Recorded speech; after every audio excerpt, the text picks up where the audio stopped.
हम आम लोगों के बजाय उन लोगों से बात करें जिनका कि समाज में अपना एक प्रभाव है, जो थोड़े खुले विचारों के हैं और शिक्षा के महत्व को भी समझते हैं। तुम मेरे मित्र हो और शिक्षा के महत्व को जानते हो, तो मैं ये चाहता हूँ कि तुम अपने मित्रों से, रिश्तेदारों से ये कहो कि वे अपनी लड़कियों को विद्यालय पढ़ने भेजें। तुम्हारा बेटा ज्योति पागल हो गया है। ज्योति पागल हो गया है? वो पूरे पूना शहर में घूम घूम कर हर व्यक्ति से अपनी मुल्की को विद्यालय में आने के लिए कह रहा है। तुझे असल बात तो पता ही नहीं है ना। उसने खुद पानी पिया सो पिया, उसके बाद अपना झूठा पानी ज्योति को पिलाने लगी। मैंने तो पहले दिन ही कह दिया था कि ये लड़की फूले परिवार का नाम बर्बाद कर देगी। वो तो अच्छा हुआ गोविंद राव का, जिन्होंने इन दोनों को अपने घर से बाहर निकाल दिया।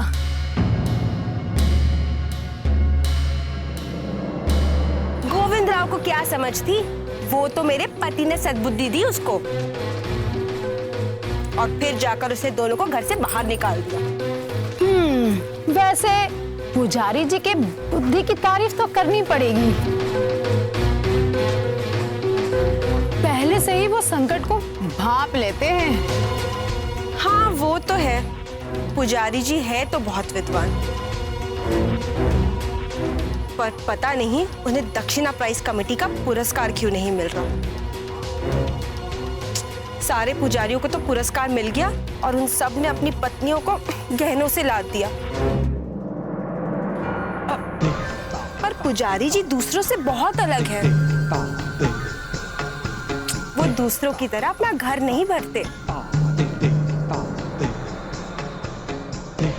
वो तो सबसे पहले समाज की सेवा करते हैं, फिर अपने बारे में सोचते हैं। और मुझे भी गहनों का कोई लालच नहीं था। पुजारी जी ने तो मुझे कहा था कि सुचित्रा, दक्षिणा प्राइज कमेटी का पुरस्कार हमारे हाथ में धरा है, तुम जब कहो मैं ले आऊं। पर मैंने मना कर दिया। मैंने कहा पुजारी जी, ब्राह्मणों का काम गहने बनवाना नहीं होता, उनका काम है समाज सेवा करना। गहने तो बनते रहेंगे, पहले समाज सेवा कर ले। मैं अपनी पत्नी को कभी समझ ही नहीं पाया। वो तो कितनी त्यागी है, और मैं उसे गहनों की लालची समझता रहा। अरे जीजा जी आ गए। रमा जाओ, अपने जीजा जी के लिए पानी लेकर आओ। ठीक है ताई।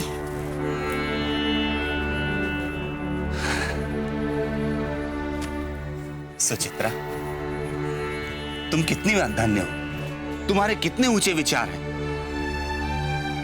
आज मुझे पहली बार तुम्हारा पति होने में गर्व महसूस हो रहा है। वो सब तो ठीक है, पहले ये बताओ मेरे गहने कहाँ हैं? गहने?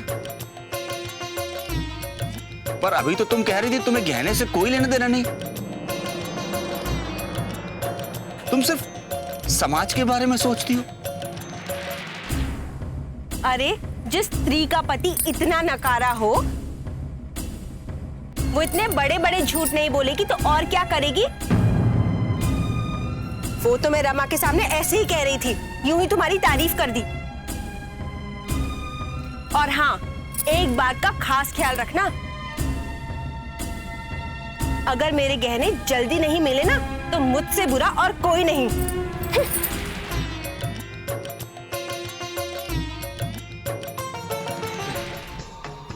शास्त्रों में सही लिखा है कि भगवान और स्त्री चरित्र न जाने, कि भगवान भी स्त्री का चरित्र नहीं समझ सकता।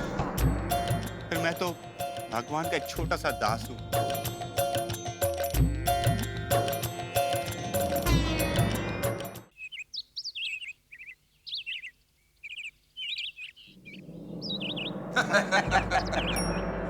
अच्छा तात्या, तुमने हमें यहाँ बुलाया क्यों? मतलब सिर्फ भोजन करने के लिए तो नहीं बुलाया होगा? हाँ, दरअसल आप लोगों के साथ एक बहुत ही गंभीर विषय पर चर्चा करनी है। चर्चा अर्थात शास्त्रार्थ? नहीं, शास्त्रार्थ नहीं, बल्कि आप बातचीत कह सकते हो।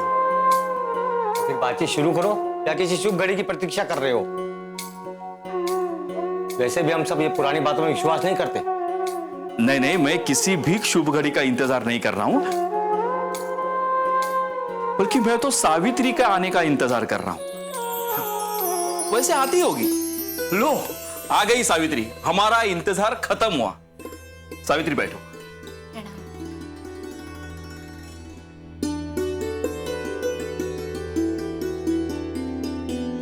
भाइयों, सावित्री लड़कियों का विद्यालय खोलना चाहती है और उसी विषय पर आपकी राय लेना चाहती है। देखिए, हम शिक्षा का महत्व समझते हैं, लेकिन लड़कियों को बोला विद्यालय जाने की जरूरत ही क्या? अब भोजन पकाने के लिए शिक्षा की क्या जरूरत है? हाँ? ये जरूरी तो नहीं कि लड़कियां सिर्फ भोजन ही पकाएं।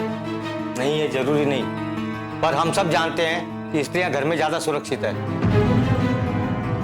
और बाहर की दुनिया कितनी असुरक्षित है ये सभी को मालूम है।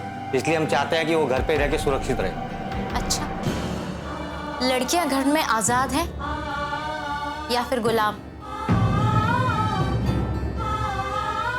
मैं ये कहना चाहती हूँ कि अगर हम अपनी लड़कियों को शिक्षित करें तो हो सकता है कि समाज के विकास में वो अपना योगदान दे सके। मैं आप लोगों से ये बात इसलिए कर रही हूँ क्योंकि आप सब लोग शिक्षित हैं और शिक्षा के महत्व को अच्छी तरह समझते हैं। तो अगर आप लोगों को ये बात समझाएंगे तो वो लोग अपनी लड़कियों को विद्यालय जरूर भेजेंगे। देखिए, हम शिक्षा का महत्व समझते हैं और हम ये भी जानते हैं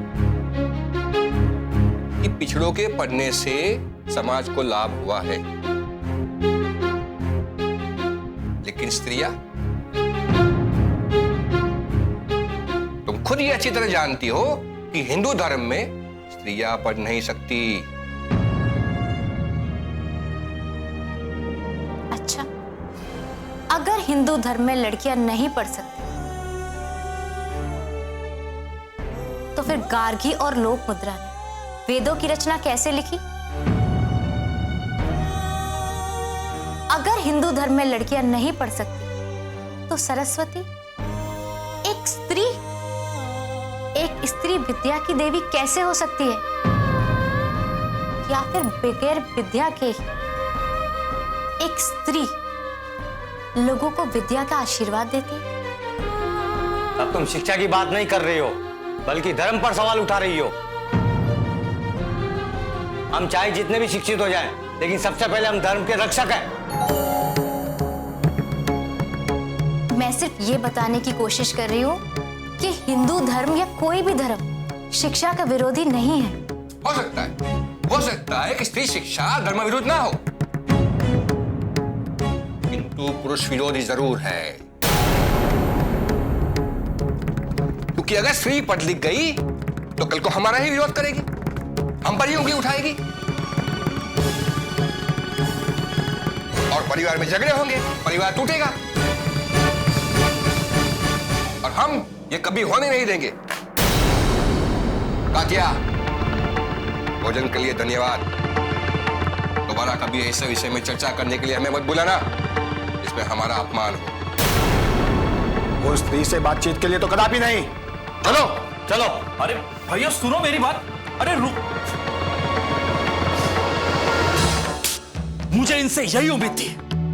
मुझे मालूम है ये लोग अपनी शिक्षा का उपयोग सिर्फ उनका ढोंग बचाने के लिए करते, सिर्फ दिखावे के लिए ये शिक्षित और आधुनिक हुए, बस मतलब ही। शिक्षा तो वो होती है जो मुक्त करे, और इन लोगों ने तो शिक्षा को ही बंदी बना लिया।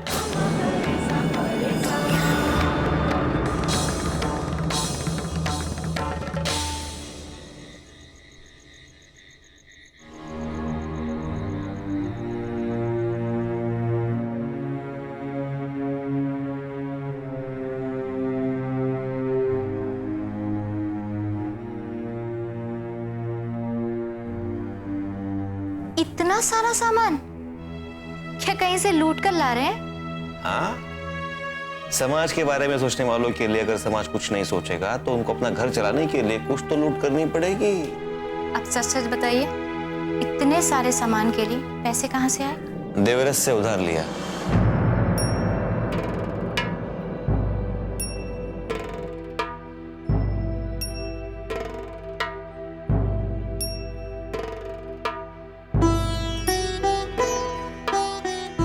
अब ये उधार हम चुकाएंगे कैसे? उसकी चिंता मत करो, फसल कटेगी तब उधारी चुका देंगे। वो छोड़ो, तुम तुम्हारे बारे में बताओ। किन किन लोगों से मिली आज? कितने लोग तैयार हो गए अपने लड़कियों को विद्यालय भेजने? एक भी नहीं। एक भी नहीं? हमने सारी कोशिश करके देख ली। पूना में तो कोई एक भी व्यक्ति नहीं जो अपनी बेटी को विद्यालय भेजने को तैयार हो। अगर इसी तरह चलता रहा तो हमें अपना ये विद्यालय बंद करना पड़ेगा। क्यों ना हम तात्या बहू की लड़की को पढ़ाना शुरू कर दें? वो अपनी लड़की को, माधवी को विद्यालय भेजने के लिए बहुत उत्सुक है। तात्या भाऊ ने हमारी बहुत मदद की है। हमें रहने के लिए घर दिया, विद्यालय के लिए जगह दी। वो पहले ही हमारी वजह से समाज के दुश्मन बने हुए हैं। अब हम उन्हें और समाज में अकेला नहीं छोड़ सकते। हमें कम से कम एक और व्यक्ति को राजी करना होगा। सावित्री, तुम ठीक कह रही हो। विद्यालय चलाने के लिए हम किसी एक व्यक्ति पर निर्भर नहीं रह सकते। भगवान ना करे अगर तात्या ने अपने कदम आगे जाके पीछे खींच लिए तो फिर हमारा विद्यालय तो बंद हो जाएगा। इसीलिए तो कहती हूँ कि हमें इतनी जल्दी हार नहीं माननी चाहिए और अपनी कोशिश जारी रखनी चाहिए। बिल्कुल बिल्कुल जारी रखेंगे, लेकिन पहले कुछ पेट पूजा कर ले, बहुत भूख लगी है, फिर अपनी कोशिश करते रहेंगे। ठीक है, मैं अभी खाना परोसती हूँ।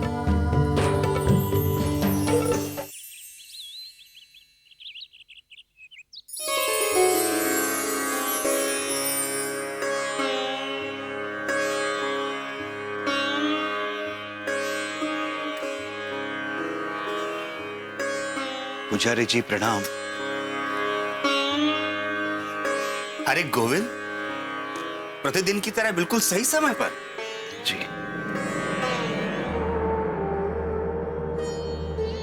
क्या बात है गोविंद, उदास दिखाई दे रहा? तुम्हें तो खुश होना चाहिए। खुश? किस बात के लिए? लगता है तुम्हें खुशखबरी नहीं मिली। खुशखबरी? कैसे खुशखबरी पुजारी जी? चमत्कार हो गया गोविंद। जो पिछले 20 साल में तुम नहीं कर पाए वो अपने आप हो गया। ऐसा क्या हुआ पुजारी जी? तुम्हारे ज्योति की अकल ठिकाने पर आ गई। ज्योति की अकल? मैं कुछ समझा नहीं पुजारी जी। ज्योति खेती करने जा रहा है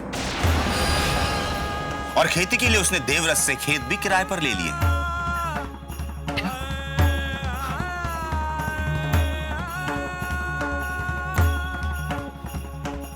ज्योति खेती?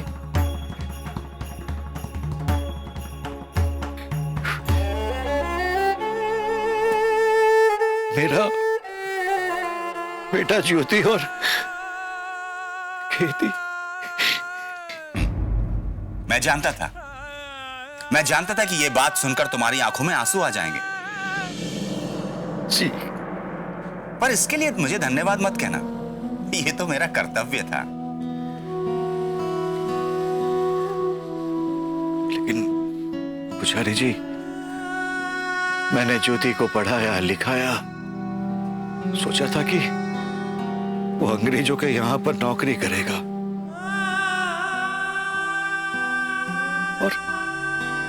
और अब ये खेती। गोविंद, गलती तुम्हारी है। तुमने गलत सपना देखा। वैसे भी मनु महाराज ने हर जाति और वर्णों के लिए उसका पेशा निश्चित कर दिया था। अब कोई भी अपनी जाति से बाहर जाकर पेशा करेगा तो उसे दुख तो होगा ही। वैसे ये दुख तुम्हारे लिए अच्छा है। इससे समाज को एक सीख जाती है कि किसी भी जाति के व्यक्ति को अपनी जाति से बाहर जाकर पेशा नहीं करना चाहिए। हाँ, वैसे मुझे भी दुख है कि तुम्हारा ज्योति को सारा पढ़ाना लिखाना व्यर्थ चला गया। काश कि तुम मेरी बात पहले मान लेते।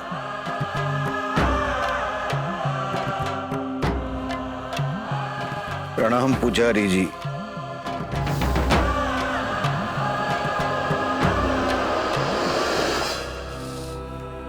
मैं जानता हूं कि इसमें ज्योति की कोई गलती नहीं है। दोष है तो आपका और पेशवा का। चाहे मनु महाराज कुछ भी कहे, लेकिन मेरा बेटा ज्योति हमेशा एक बात कहता था कि किसी भी इंसान को अपनी इच्छा और रुचि के हिसाब से व्यवसाय चुनने का अधिकार है। भले मैंने अपने बेटे ज्योति को घर से निकाल दिया, लेकिन मैं जानता हूं कि ज्योति सही है। सही है मेरा बेटा ज्योति, सही है।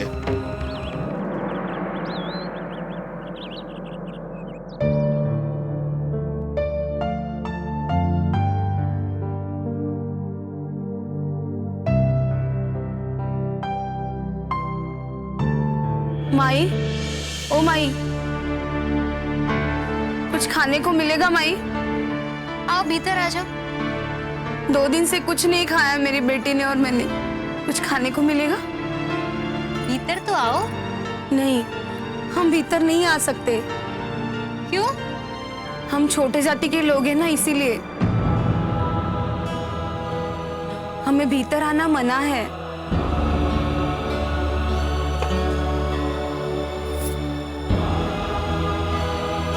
ये नियम जिन्होंने बनाए हैं ना, उन्हें गांव के बाहर निकाल देना चाहिए। ये जाति पाति ऊंच नीच कुछ नहीं होता। आओ भीतर आ जाओ।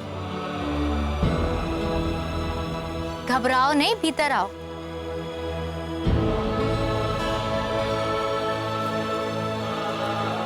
बैठो।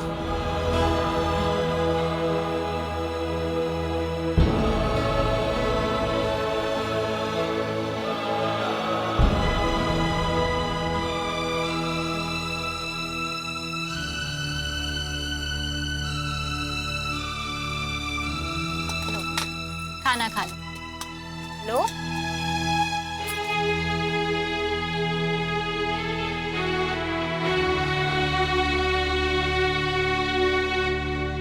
वैसे तुम काम क्या करती हो? खेत में मजदूर हूँ। 1 दिन काम मिलता है तो 4 दिन काम नहीं मिलता। मैं जैसे तैसे चला लेती हूँ, लेकिन इसकी भूख सहन नहीं होती। इसे देखा नहीं जाता।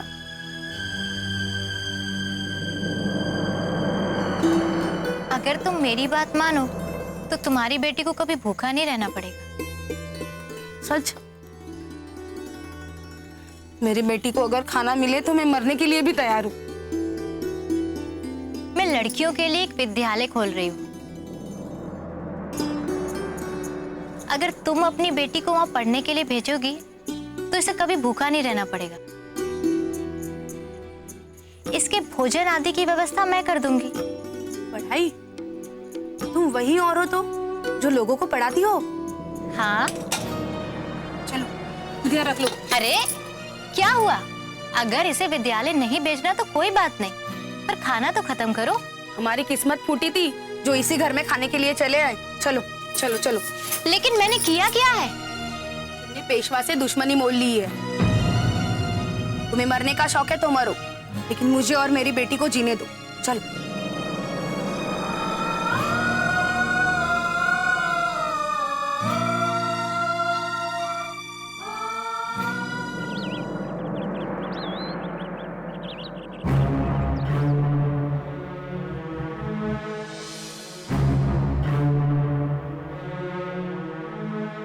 क्या कर रहे हो पंडित?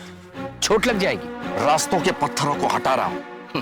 तुम पत्थर नहीं हटा रहे हो, बल्कि इन पर अपना गुस्सा निकाल रहे हो। हाँ, मैं अपना गुस्सा निकाल रहा हूं उस्मान।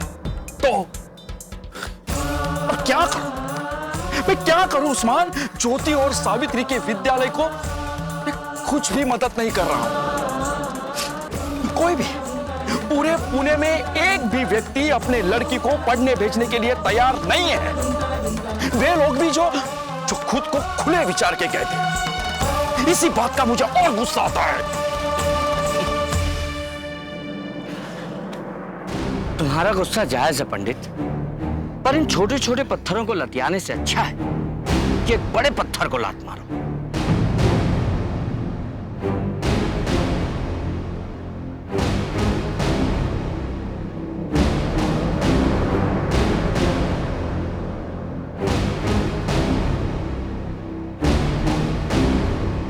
सोच क्या रहे? कस के मारो इस पत्थर पर एक लात, क्योंकि यही पत्थर हमारी और समाज की सारी मुश्किलों की जड़ है।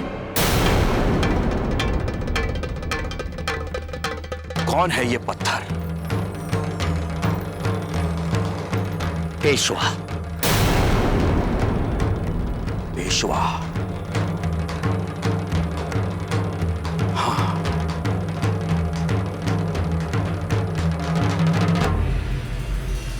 श्रीपद, अब इसमें इतनी सोचने वाली कौन सी बात है? शिक्षा के महत्व को तुम भी अच्छी तरीके से जानते हो। पर पेशवा,